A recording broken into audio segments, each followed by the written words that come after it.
د افغانستان کورنی کرکټ مخکښ نوموتی لوبغاړی منیر کاکړ او همداشان ویسټ انډیز ته په نه لوبېدونکي سکواډ کې او د ډېرو بحثونو راپارېدونکی لوبغاړی منیر کاکړ ځینې پټ رازونه ښکاره شول چې موږ هم غواړو له تاسو سره یې شریک کړو چې منیر کاکړ څه کړي دي او په خپل ژوند کې له کومو کړاوونو او کومو تکلیفونو سره مخ شوی یا نه او ټول په همدغه ویډیو کې معلومات درکو. مخکې له دې ملګرو چې ټول معلومات درکو د منیر کاکړ په اړه زموږ یاران ټي وي یوټیوب چینل سبسکرایب او همدغه ویډیو در سره لایک کړئ. افغانستان د کرکټ په نړۍ کې هغه هیواد دی چې په ډېر لنډ وخت کې د کرکټ په ډګر کې خورا چټک او حیرانوونکی پرمختګ کړی او په غیږه کې په لنډه موده کې وړتیا لرونکي لوبغاړي راڅرګند شوي چې ورسره سم افغان لوبډله هم پیاوړې شوې ده.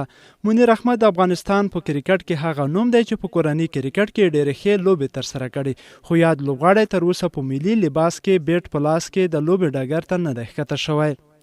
منیر احمد چې پران نوم یې منیر احمد کاکړ دی 1996 کال د فبرورۍ په لومړۍ نیټه د کندهار په پنجوي ولسوالۍ کې زیږېدلی دی.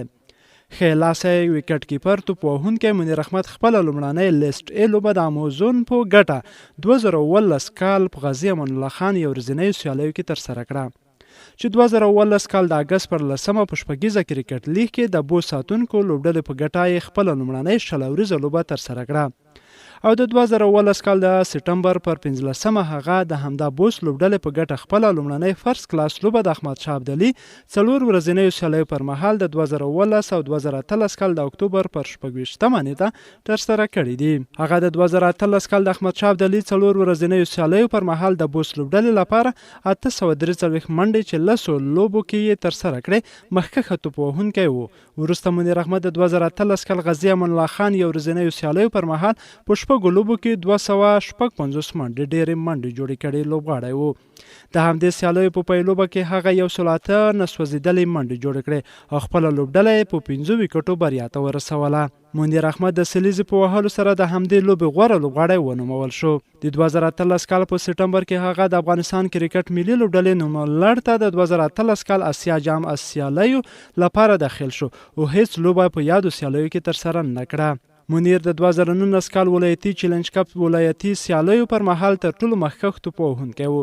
هغه په 4 لوبو کې 348 منډې جوړې کړې او بیا وروسته د 2019 کال غازي امان الله خان په یو ورځنیو سیالیو پر مهال په شپږو لوبو کې 414 منډې جوړې کړې چې تر ټولو ډېرې منډې جوړونکی لوبغاړی و.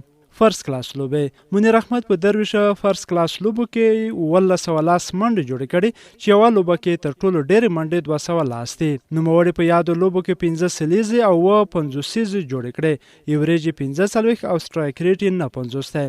په همدا فرست کلاس لوبو کې د ویکټ ساتنې په برخه کې 52 کیچونه نیولي او 6 سټمپ یې ترسره کړي دي.